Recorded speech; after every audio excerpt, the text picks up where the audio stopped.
acho que é muito em cima disso que você comentou, né? Eu acho que é um certo desconhecimento das pessoas em relação ao que era o The Cure mesmo.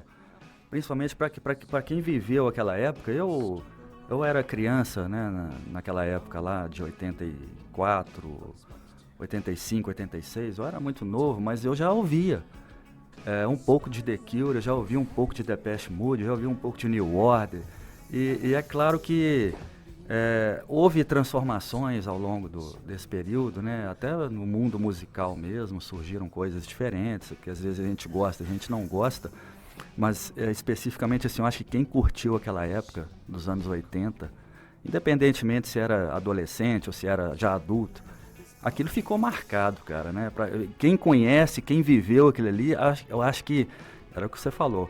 Faltava ter um incentivo para essa galera curtir um show diferente, que é o The Cure Tributo ou Depeche Mode.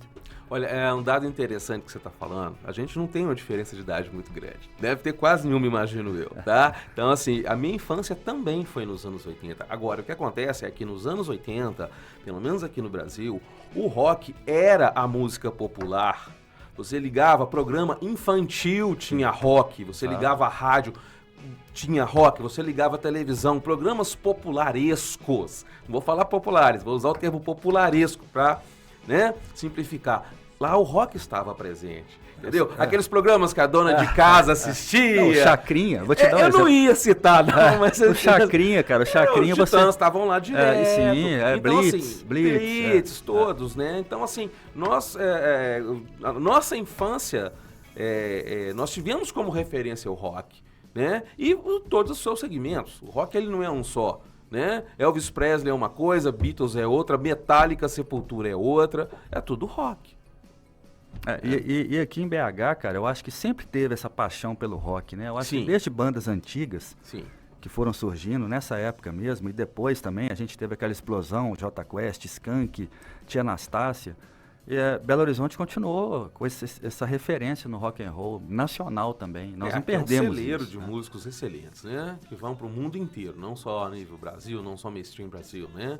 Mas tem músicos excelentes brasileiros que são referências mundiais. E isso continuou mesmo diferente. Eu acho que hoje há uma valorização muito grande das bandas que fazem esse tipo de trabalho, né? Tipo tributo, cover. Eu acho que está muito em evidência essas bandas aqui, tanto que a gente tem casas que sempre recebem bons públicos, grande procura para ver um show de uma banda que a galera é fã e que não vem com muita frequência aqui em BH. Eu acho que o fenômeno das bandas tributo, ele tem muita relação com isso.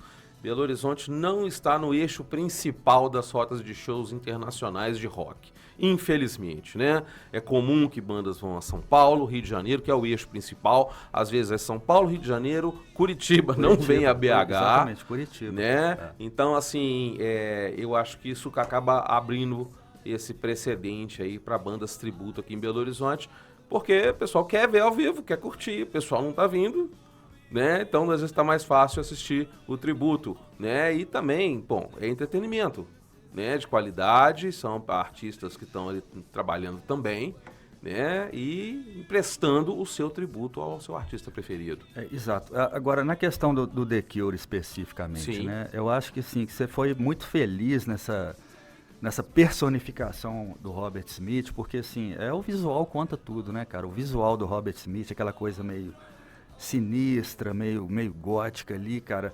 Eu acho que não seria qualquer um que poderia subir ao palco ali e tocar uma música do The Cure sem estar ali como se fosse o Robert Smith. Eu acho que isso é um diferencial, né? E tem que ser assim. O Robert Smith, ele vai misturar elementos aí, visuais aí desses segmentos alternativos, mas segmentos do universo pop também, muita coisa da New Wave ali, bem característico dos anos 80, né? Não é aquela coisa hegemonicamente preto, escuro. Se você for pegar, abre hoje, aí tem a curiosidade, joga um Google aí, Robert Smith, você vai ver ele fantasiado de... É claro, tem né, uma característica principal, o cabelo desgrenhado ali, os olhos maquiados, etc.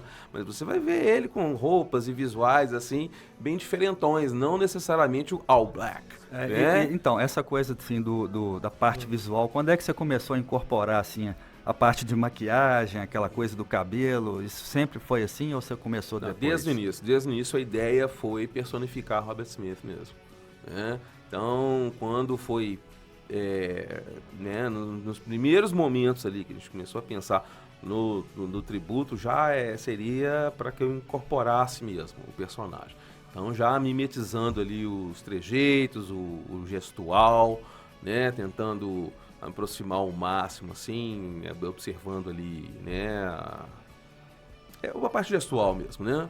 E aí a coisa da voz é realmente o que eu te falei, eu não sei explicar, né? Mas aí a caracterização visual, ela já foi uma primícia do projeto. Eu acho que não tinha como você caminhar diferente, né? Porque se uma coisa ia levar a outra, você não podia simplesmente chegar lá, tocar uma música do The Cure sem estar ali.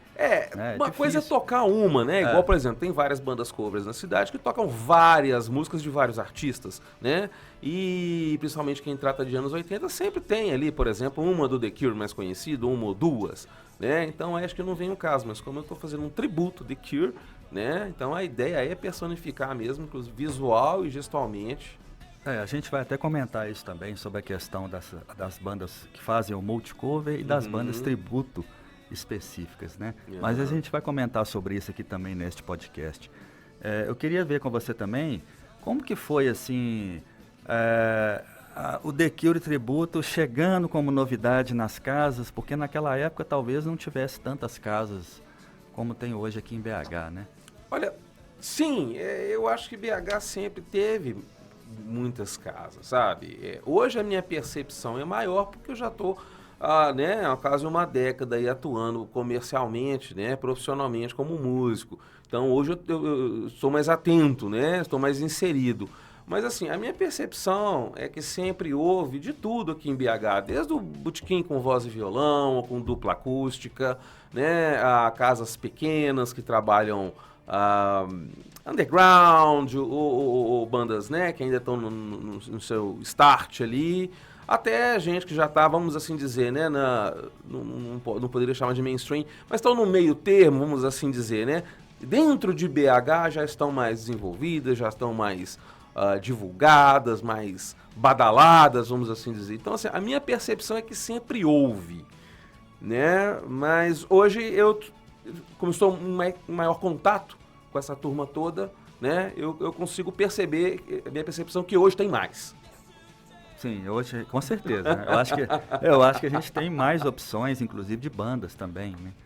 Mas, assim, eu ainda acho que eu penso assim, às vezes, que ainda há um pouco de resistência quando você fala de bandas tributo e bandas que fazem multicover, como a gente falou aqui. São várias bandas que um grupo toca. Mas eu não sei se... casa. Tem casa que é assim, eu já me deparei várias vezes, né? Fui, né, oferecer o meu trabalho em determinados lugares, as pessoas falam, não, mas aqui a gente não trabalha com banda tributo, aqui é só multicover, né? Eu não conhecia nem esse termo, acabei de conhecer. Multicover, tudo bem. Então, assim, isso existe, né? E aí tem casas que são híbridas, né? Trabalham com tributo e com multicover, tem banda que tem casas que dão prioridade para a banda tributo. É espaço para todo mundo, eu acho isso muito legal.